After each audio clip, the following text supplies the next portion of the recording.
All right, what's up, everybody, or nobody, should I say?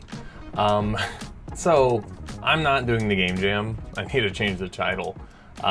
We've had a bit of a roadblock, so I finally figured out all the procedural generation stuff.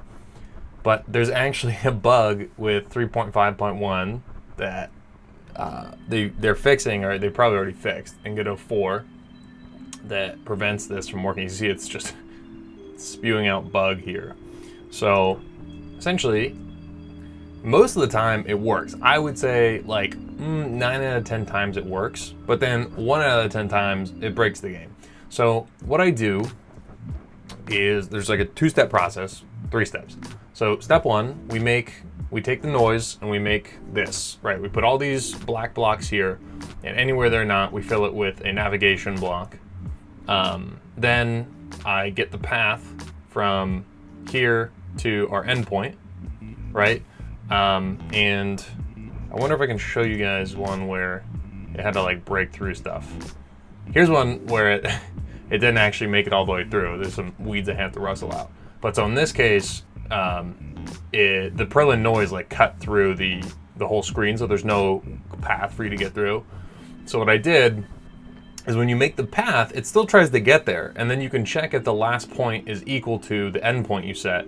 And then if it is, you can see the attempts here. Each attempt, what I do is I take this block and then I remove all surrounding blocks 1 over, and then we try it again. We see where that ends up, and we try it again.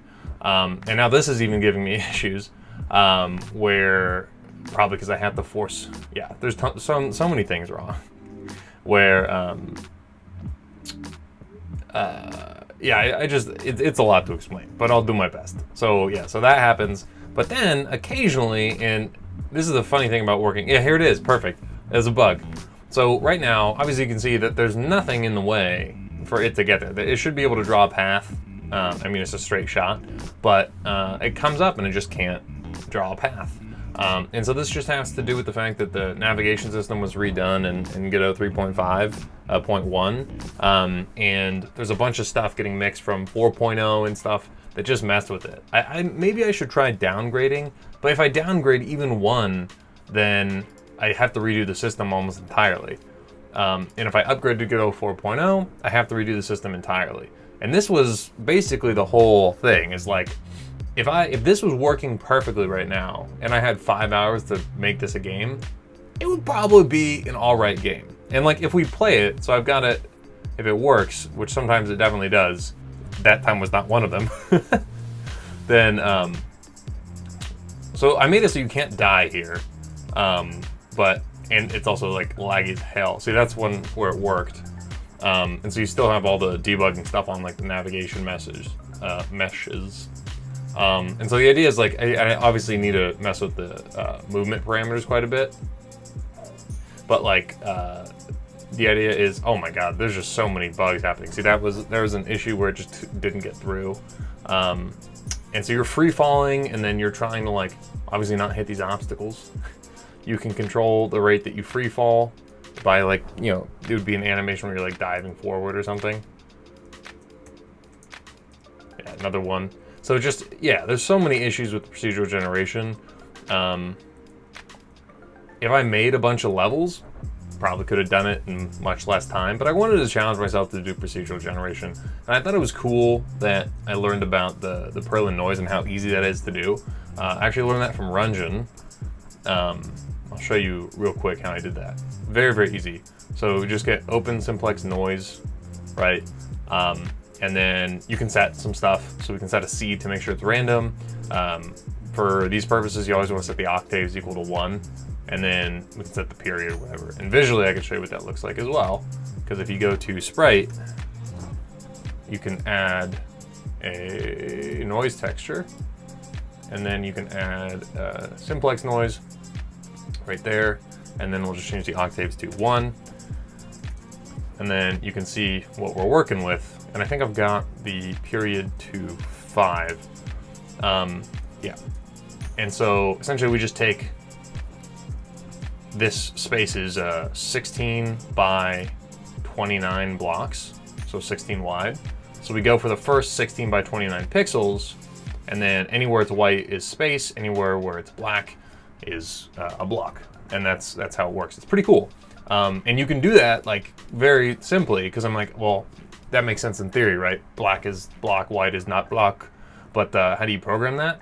It's actually really easy, because you just go to, you call that same noise. I'm trying to find where I actually call it. Oh, gen room. You just go, it's a single function, noise, get noise, 2D, and then you pass in the coordinate, which is the pixel coordinate. And then it gives you the grayscale value. So it's on a scale of 0 to 1 float, and then you just determine that, right? So like you can set that yourself. So right now I have my threshold at 0.3. So if it's a grayscale above 0.3, it's like we can, if I change this like 0.5, these rooms will get a lot more dense. Oh, I forgot to get rid of this. They should. Maybe I'm doing things the other way. Oh no, they're gonna get a lot more sparse. So this is just loading the world scene. Yeah, there's another bug. And if we make this like 0.1, now they should get real thick. Yeah, real thick. 0.3, a little bit thinner.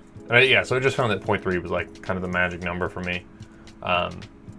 But yeah, man, I mean, there's a lot of things you can mess with, and I was kind of actually gonna make that part of the difficulty curve for the game. So like you could make things more dense as things went on. The other thing I did is where the path is, I set a radius so it would, like if things got too close to the only known path to get out, it would blow them up, kinda. It's like right here, it would blow out all 4 of those. See where all these white spaces are? That's where it got too close. And I opened it up for people to leave. And yeah, that's, I was gonna make that, all these things I was gonna do, but no. Now it's done. It's cool. I think it would be a cool idea. So I'll just talk through it. So at least maybe one day I can come back to this, or someone else smarter than me can do it. So the idea was you could either potentially have a gun, or there would just be like a few power-ups as you're falling. There'd be some bad guys in some of these steps. Look at that. No way to get through somehow. Oh yeah.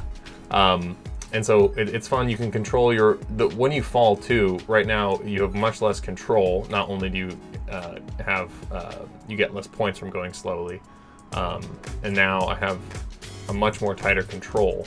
But yeah. But the movement should be a lot better. Next is like basically something is chasing you, whether that's lava, explosions. In this case, I think because the theme was webs. So I was gonna make all these black blocks you see here into spider webs, and there's gonna be a big ass spider chasing you. Oh my god. It is like slowly getting over all the way to the left. I've never done it for this long before. So, oh yeah, you can see it right where it joins the next room. Yeah, see it's off by like, oh, I don't know what that is. Like, I don't know, 4 pixels. And then over time, it's just slowly shifting to the left. Oh, that's funny. Funny. Oh, and I guess we hit a huge bug because now it's broke. What happened there? Oh yeah, this just happens too. Yeah, the navigation system in 3.5.1 is just trash. And I should have found a better way to do it. Probably. if there was time and my spirits weren't totally crushed, and you can submit late on this, so there kind of is time, but my spirits are crushed and I just kind of want to enjoy my time. You can make, using basically the same strategy. For instance, like I could make a bunch of levels. So I could say the generic level is something like this, right? Where we know that like I want there to be a dividing block like this. And then I would make a second block that's like, I don't know, like pink or something. And then we would put that one around here like that. So let's say that's the pink block. And then I would make a bunch of different levels like that with a bunch of different things, right? And like these would be very simple shapes. And then the pink blocks would extend, you know, somewhat over this area. And then what I would do is when I like load each level, we can load that, fill these in with blocks. And then for all the pink blocks, then we fill that in with simplex noise. So that way it looks a little more natural. And then we still have some rooms. One of the problems with that though, actually, is it becomes really difficult because depending on where you enter. So right now what happens is that, should be happening. Wait, did I leave? Oh, I did leave this on. That's part of the problem. Oh, there's bug, great. And twice in a row. There we go. Okay, so this represents the endpoint right there, the purple thing. And then this blue one represents the start point. So essentially what happens is whenever we switch, I put the start point at the endpoint of the last one. So that way I know there's always going to be a path that's continuous down all the way. And you can see for the most part, as long as we don't hit any major bugs, that pretty much works. Although I have no idea. Actually, I might have an idea. Yep, that's why. There we go.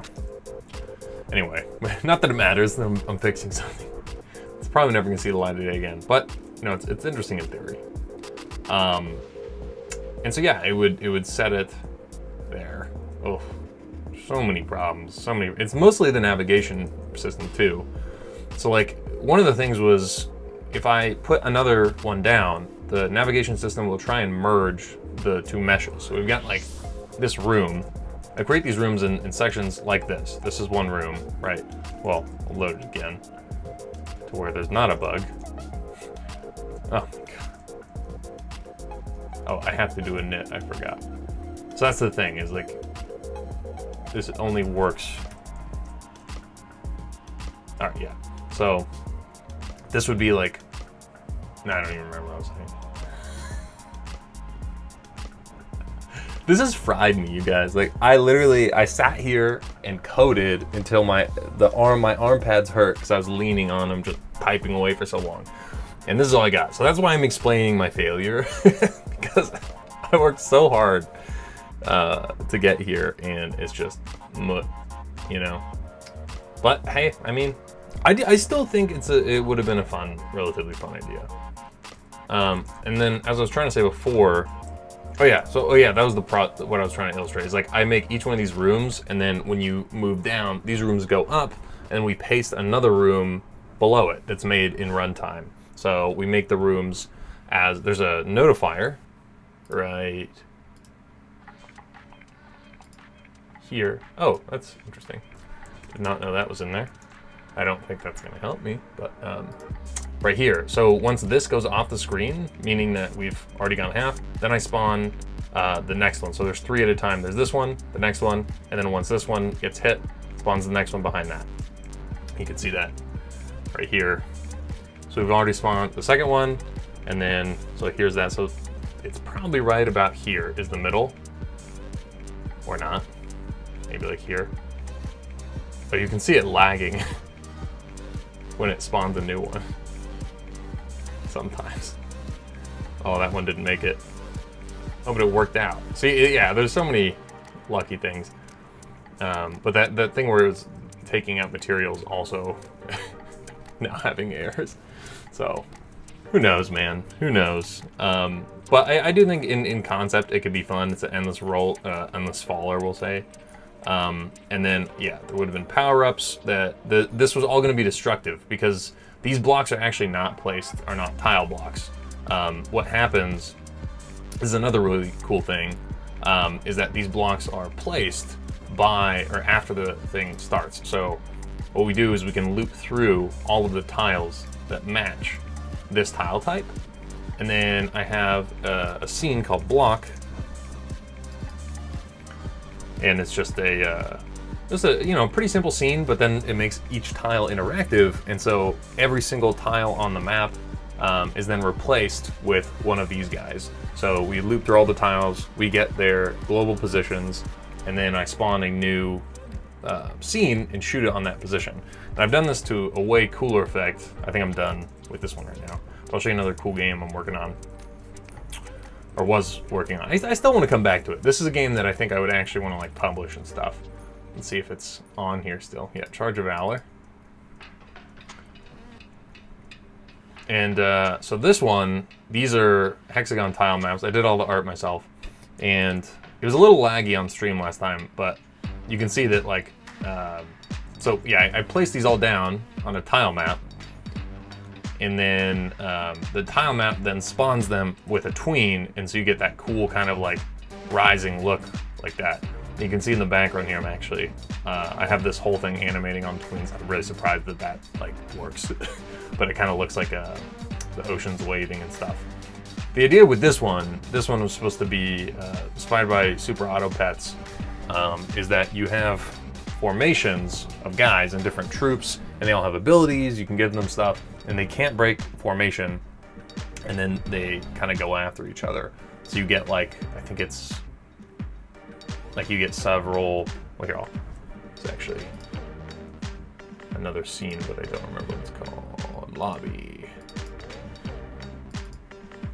Yeah, so you get, oh yeah, so this is what you get to place your guys on. And then here's gonna be like a little market.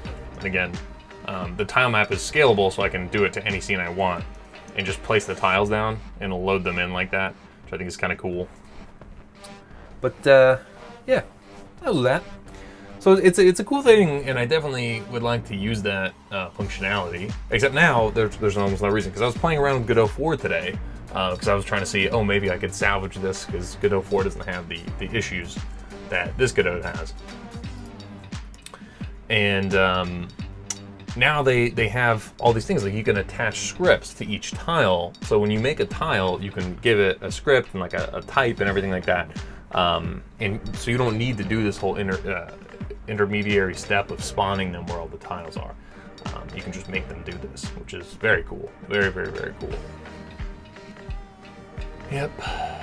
And that's about that. Anyway.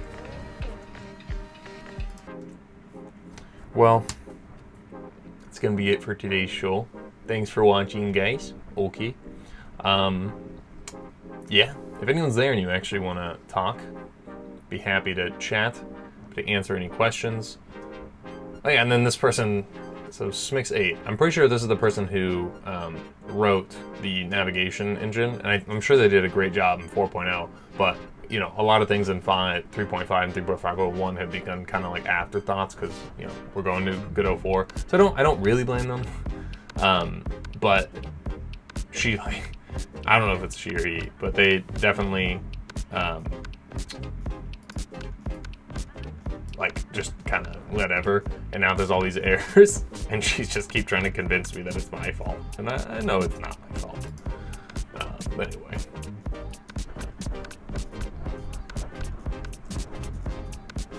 So mini jam, c'est au revoir. I'm gonna leave the jam. Interesting, so I don't have a, how can you tell if I use pre-made assets and, oh, you're not allowed to make the assets? Whoa. This would have been freaking rough then, because I was planning on using Kenny assets, because there was no way I was getting all that shite done. But, whatever. It's a bummer. Would have been cool. Would have been cool. Let's see if she replies. I don't think she will, or he, or they. I don't know. You can see there. She put it right there. I keep saying she, but it's very likely some horny dude. All right. Anyway, thanks for watching me. I don't know why you do, but I appreciate it. Yeah, if you're interested, hop in the Discord, ask me. If you guys want more Q&A sessions, I'm a little rusty, but I do understand how to code pretty well. So go ahead and let me know. I'll be happy to do more of those. I do have some videos coming out soon about converting some AI-made stuff to video games, running Python and other code from Godot so you can do really advanced features, and in-app purchases for iOS. So those should hopefully all be coming, because now I have a little more time to do those things, even though I just wasted a weekend doing this. But yeah, thanks so much for watching.